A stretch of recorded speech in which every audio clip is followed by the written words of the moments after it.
In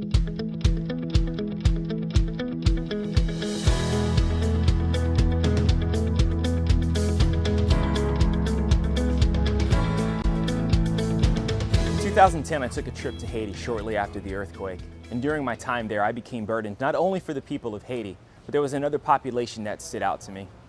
And we've often heard the phrase, be a voice for the voiceless.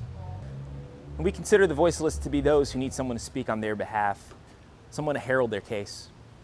I believe the missionaries, the ones who have dedicated their lives to the betterment of others, need people to stand up and say something on their behalf. Not to bring attention to themselves, but really to further the causes and the cases that they represent. Because while they can speak for themselves, well, often their voice isn't as far-reaching as it should be. In 2011, I began Arms Around the World with one purpose in mind, and that was to eliminate the burdens that missionaries face. See, Arms Around the World is a way for people like you and me to get involved and to further their causes. Now, I've had the pleasure of meeting missionaries over the years, and one of the traits that has always really impressed me has been that get-it-done attitude. It's just the way that they don't bow to hardships.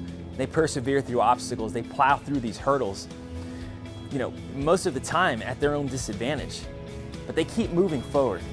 And I believe it takes that type of an attitude, that type of a heart to really make a difference in other people's lives.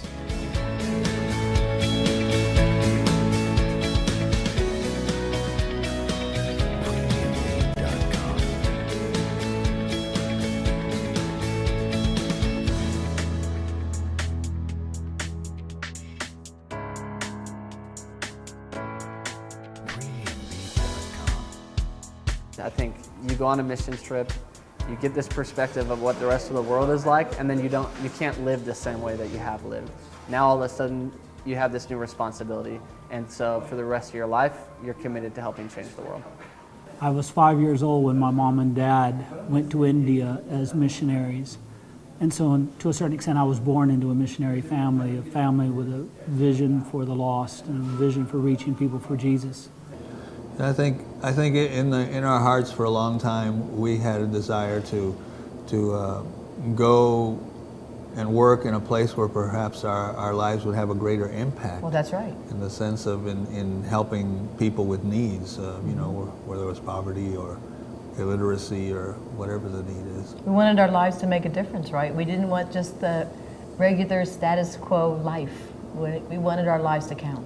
When I read the words of Jesus, he talks about that even the Son of Man came to give his life as a ransom for many.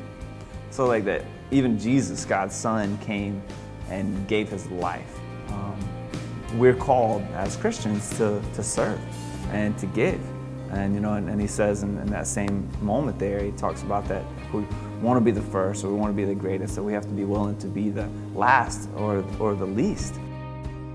So about 20 years ago, I was invited to go on a missions trip.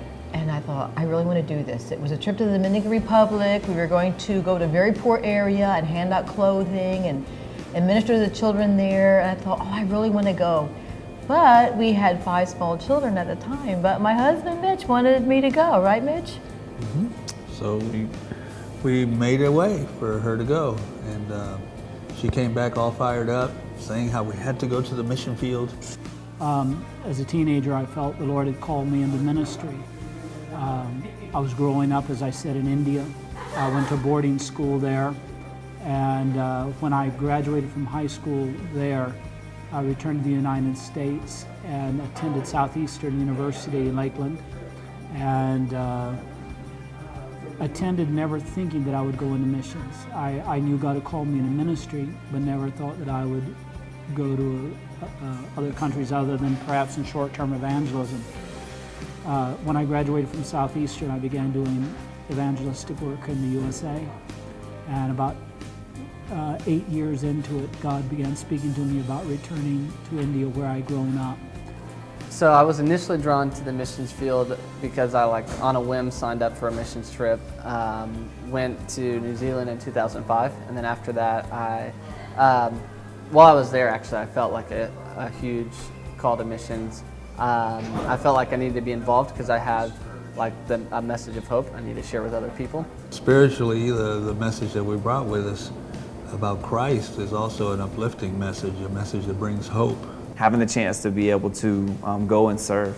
There's an orphanage in Aatw And when I was a teacher, my students and I had the chance to go build a butterfly garden over there, and having the chance to see the children that are in need, and being able to see a lot of times the gap between the where the children have been and where the children are currently and are moving on. Not that there aren't any more challenges, but that gap is being filled when people often choose to serve.